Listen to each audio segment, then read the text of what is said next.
Hello YouTube friends and family. You know where we're at.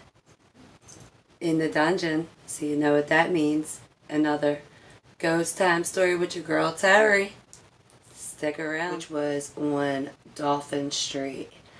I lived there from when I was 21 until I was 22 with my mother when I left my ex. And when I moved in, I started seeing different things like shadows in the hallway.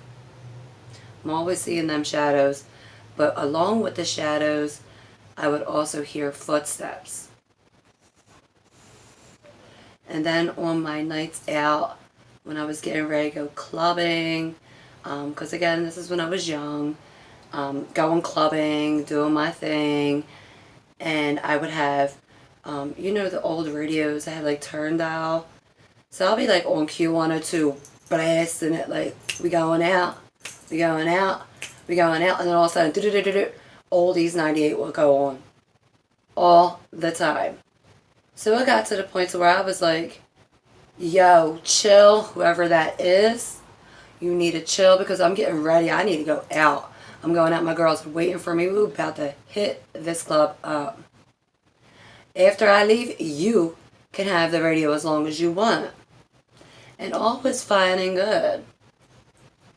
Until I started getting what I say, what I would call these episodes at night, to where I would wake up and literally, it would feel like, you know, I feel like if you fell asleep on your hand, and it would go pins and needles on you, that inside my brain. So now, mind you, I'm working for a doctor. She was an excellent pediatrician, amazing to work with. I miss her. I love her. I can still get in contact with her. She's just so much fun. But back to the story, I go back and I ask her at work, I'm like, so doc, what would make your brain fall asleep? And she's like, child, you got ADHD. Did anybody ever tell you that? And I'm like, no, seriously, I know I'm all over the place. I already know I have that. But what about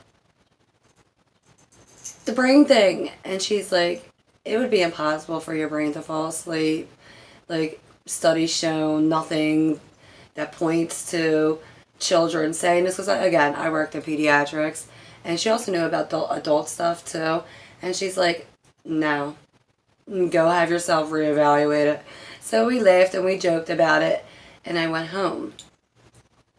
And I started getting inquisitive because I'm like, now I'm seeing shadows and this weird thing's happening to me. My radio's being changed.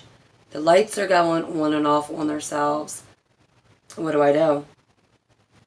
You know what I did. I went straight to a neighbor across the street. His name was Paul. I'll never forget. I went right over. I'm like, Paul, can I ask you a question? He's like, sure, Tara, ask me whatever you want. And I'm like, I'm going to ask you this, and I'm going to ask you this, and I want you to be truthful with me. Did anyone die in this house, in my bedroom, which was the front floor, second floor, front bedroom. Wow, that was a tongue twister for me, for some reason. And he said, yeah, a lady died there. Her name was, and I'm going to omit her name, just for her family's reasons, but apparently she had brain cancer, and that is the room that she had died in. So I don't know anyone that like I could have talked to at the time about their symptoms of brain cancer, because the people that I knew that had brain cancer and died, it was really quick. And while they were in the midst of dying, I did not want to ask any of them, yeah, so by the way, do you get like these like brain tingles, like pins and needles of the brain? Yeah, not cute. So he finally confirmed the story for me, that there was a lady, she was an older lady that died there. And then I'm talking to my sister, and my sister said, yeah, the first week we moved in here, her friend who moved to Florida, she said that girl went into the house, went up the stairs, and flew back out because she seen someone in the hallway. Now I know what she seen in the hallway. It was that lady. I never got to see the lady. I just got to see her shadows. I just got to see, not see, but witness her changing my channels on me, like I said, and the pins and needles. But that's as far as like the bad things that happened in that house. I wouldn't call them bad, but I do call them a ghost experience. Now, with that said, all I want to do is just give a little story each week.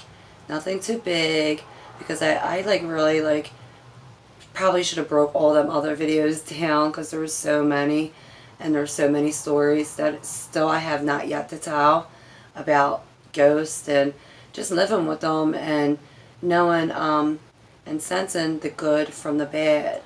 See, like in this instance, on the street that I was just talking about, on Dolphin Street, there was no negative vibe.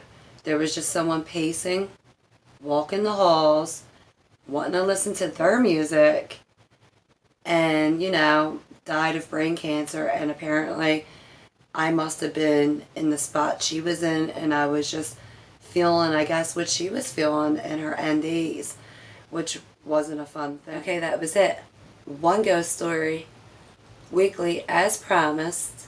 Sorry for the guys and girls that wanted it last week, but I did throw up another clip. It's okay to take a break. I should have picked up on that Saturday. That's where I messed up. But you guys have been really loyal, and I appreciate that, because I give that loyalty back. Until next time, stay peaced up, stay blessed up, much love, much appreciation. You know the people that I'm talking about. These people are in my comment section, and you can see my liked videos, so you know what I like and what I stay on. They have amazing content, they're great creators, and don't worry about it. It's just another day. I'm out. Peace.